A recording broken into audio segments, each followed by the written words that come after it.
A commenter on one of my videos recently told me to stop trading, to get a real job, and to just invest my money instead. They said, imagine if you had just taken all the money you've spent on trading and invested it in the S&P, how much money you would have today. That makes sense. And yes, I would have more money right now had I just invested that money. And yes, over 90% of day traders fail. Investing is valid and a smart thing to do. And trading really isn't for everyone. But the reality is, we were never going to invest that money anyway. That wasn't the plan for the money. And the money that I spent on props wouldn't have gone into investments. It's basically the same logic as me saying, what if I had taken the opposite side of that position where I lost $20,000 on? Where would my personal account be now? This idea of just quit trading or don't even try because so many people fail at it is what I call a loser's mindset. I used to discourage others from trying things when the odds were stacked against them. I think what it really is choosing emotional safety over growth. You don't put yourself out there, just stay safe. Then framing it as wisdom, or as I used to like to call it, being a realist. If you never try, you're never going to have to fail. That protects your ego, it avoids discomfort, it avoids accountability, and it avoids losing while you're learning something new. But do we really want to live in a world where no one ever tried or tries to do the most difficult things? If everyone quit because most people failed at it, we wouldn't have any professional athletes, musicians, entrepreneurs, or innovators. For nearly all professional sports, the failure rate is 98 to 99%. Over 95% of musicians never earn a full time living from music. Spotify data shows the vast majority of artists earn under a few $100s per year. Roughly 90% of startups fail. Yet we still encourage entrepreneurship because failure is expected along the way. It's not proof that you're doing something wrong or that you shouldn't have tried in the first place. Most success stories always start with a long list of failures. This doesn't mean that anyone can be an entrepreneur or an innovator or make money as a musician or a professional athlete or a day trader. It doesn't mean that trading is for everyone. It means that failure is going to be part of the process, not the warning sign that some people might think it is. So, you probably shouldn't trade if you hate the process. If you only want to make fast money and you can't accept that this is going to take a long time and you're going to have to change yourself and you're going to have to work on a lot of things and you're going to be uncomfortable, then trading isn't for you. If you won't work on discipline, then trading definitely isn't for you. Another piece of this that I think doesn't get talked about very much is the outside pressure. There was a recent example of this brought up in our Discord when we were talking. It came up just in conversation when we were talking before the Thanksgiving holiday last week. Um, and we talked about people asking us about our trading. Like some of us were kind of dreading the family stuff because we didn't want people to ask us about our trading. One guy said that he just has family members who, like to sarcastically kind of ask him if he's rich yet. I know when I started trading, I made the unfortunate mistake of we had a family thing like a week into my futures trading. It was a week or 2 weeks into when I started trading futures. And if you know my story, I started in a signals group. I started with a $50,000 personal account. And in that first week, I made $8,000. I thought it was just going to be so easy. I was just going to go in there every morning. I was going to follow this guy. I wouldn't even need to learn to trade. I wouldn't have to know anything about the market. I was just going to take the trades that he told me to take, and I was going to make a ton of money. So naturally, I went to that family dinner that weekend, and luckily it was my side of the family and not my husband's. That would have been more embarrassing. But I told my family how much money I made trading and, how we were going to make so much money on this and it's so easy and they should probably be doing it too. Luckily, none of them followed me into it, but I did then regret telling them. We did tell people on my husband's side of the family that I traded also. Again, I wish I hadn't because it seems like when you've been So I've been at it for just over 3 years, and it just seems that, like, people cannot accept that you could be doing something for 3 years and not successful yet, and that there still is a possibility that you can become successful at it. For some reason, it seems like people think in trading, like, you're gonna make it right away and be rich, or else that's it, you should just quit, you're gonna fail, and it sucks when that gets thrown in our face.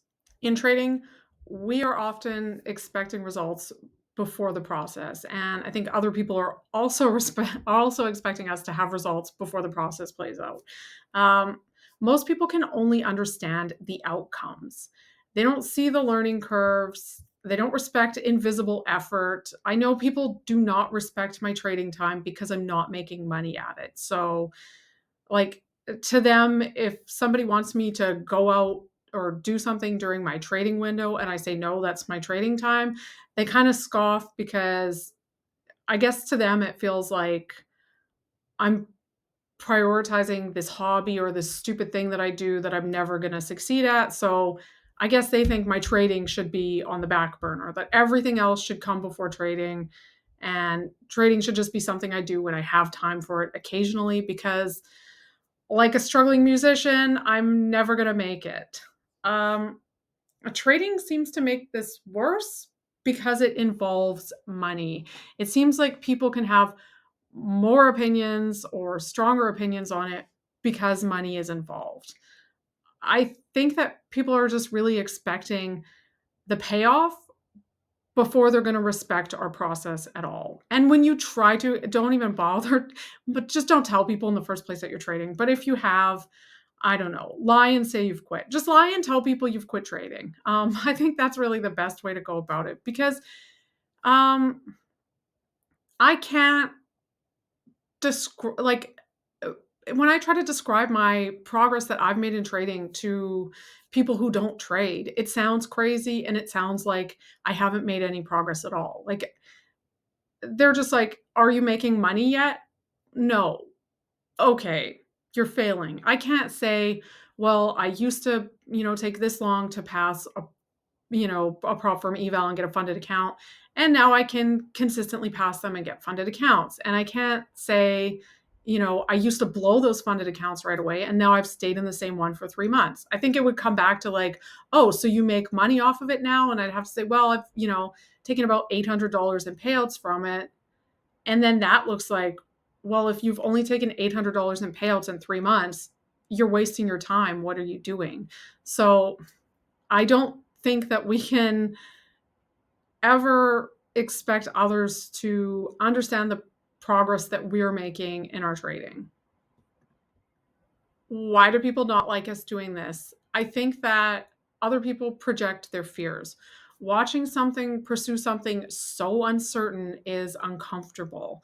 Um, it highlights their own risk aversion. So they push their certainty onto you, certain that you should quit trading, certain that you would be better off investing your money. Maybe they are right. Maybe I would be better off investing my money, but I'm fine with the risk involved. I'm fine with spending my time and my money on this. Um, Somebody else in the comments, I think, said to that same person, like, not everybody wants to, you know, go the same path. Not everybody wants to work, 40 years at a job, investing a little bit of money along the way for their retirement. Like, some people just want to go for it now. And I think that makes other people uncomfortable because it questions what they're doing, right? People don't like it when you're doing something different from them, whether that's, and how you're choosing to make money by, like me, not having a real job, um, or even, when it comes to like even lifestyle stuff, right? People don't like it if you're eating a different way, if you have a different type of diet. I know with exercise, like, some people think that everybody needs to exercise in the same way because that's what they're doing. And it seems like if somebody's doing something different from what they're doing, it takes away from what they're doing or, calls it into question. I'm not calling your strategy of working for 40 years and investing your money into question. If you're happy with that and that's how you're good living your life, then that's fantastic. I'm happy for you. But that's not what I want for my life. I think the older I get, the more obviously I think about death. I Not to be morbid, but I think about death and I think about the end of my life and just I don't want to be at the end of my life and feeling like I never really applied myself, I never tried hard enough, and I never really went for it on anything. So at least with trading, I can look back and I can say to myself, I went for it on trading. I really tried. I really worked at it. And then I went for it on YouTube, which, by the way, also, just a side note here, I probably shouldn't have started YouTube either because I'm pretty sure like less than 10% or something like that of YouTubers ever get monetized. I was monetized within a month of starting YouTube. So I don't know. I don't regret starting it and I don't regret starting trading. So I think when somebody asks you if you're rich yet, they're not really judging you. I think they're just trying to reassure themselves that they did the right thing, that you're doing the wrong thing and they're doing the right thing. And, maybe they should set you straight. Sometimes I think it can be very tempting for us to, I guess, fall prey to this external pressure, to have that desire to get the big payout, to be able to show these people, to prove them wrong. Stay away from that. That's only going to hurt you in your trading. You really just need to forget about what other people are saying. If I can forget about all the people on YouTube that have told me that I suck at trading, that I should get a real job, that I should quit, because this definitely wasn't the first comment, it's not going to be the last, then you can tune out the people in your life that are maybe skeptical about your trading. So don't try to trade bigger to prove something to somebody else. Um, we don't want to be taking unnecessary risks just to justify the time spent on trading. Um, we can't force progress because of timeline shame. I keep hearing from other traders over and over like this kind of like 5 years where they're like between, year 4 to 5, things really started to click. Year 5 to 6 is when I became profitable or consistently profitable. To tell a regular person that who's already telling you shouldn't be trading, that like, no, it's probably going to take me 5 years, don't bother. They're just going to tell you you're crazy again.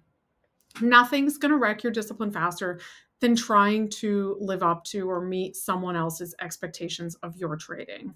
Um, and honestly, sometimes these negative comments make me feel like I should hide my losses. I don't want to put my losing days on here because I'm just going to have, or I shouldn't be honest about, how much money I've lost. But, I've already been honest about that and I don't regret it because I know a lot of people are in the same boat as me with that. And I don't want to start hiding my losses because I feel like if I'm hiding them, then that's going to create more shame for me around the losses. And losses are a part of trading. So to sort of like build up shame around them is just stupid and it's just going to hurt my own trading. So I'm going to keep telling you guys when I go on tilt. I'm going to keep showing my losses and my small wins and my trading, just like a couple micros. I'm still going to be honest about what I'm doing in my journey. You don't owe anyone progress updates on your trading. You don't owe explanations. You don't owe timelines. You don't owe proof. If someone isn't funding your account or trading it for you, they don't get a vote in your trading. Um, so yes, my husband does get to ask about my trading and he does get to ask about my progress and where I am because he's paying the bills around here. So I do owe him explanations and I'm fine with that. But he's fine with my trading. He's not telling me to get a real job. So it shouldn't bother other people. Maybe they're bothered for my husband, but guys, my husband's really fine. He's happy. He's good with it. He doesn't even tell me to quit trading anymore. He wants to start trading himself now because of the Discord. I don't want him to start trading though. Trading is kind of weird because people in other jobs, we don't ask them what their salary is. We don't ask them how long it took to get a raise. We don't ask them what their raise was. If somebody got a Christmas bonus, we don't usually say, how much did you get? How much did you get last year? Are you making more this year than last year? So I don't know. Trading's weird. People seem to feel more okay with asking about how much we're making. But you don't owe them any answers.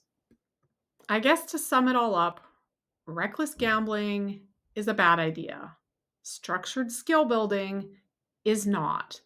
I'm not defending all trading. I'm not even defending all of my trading. Not even close. I did the reckless gambling thing a lot. I regret it and I've moved past it. I'm defending intentional pursuit.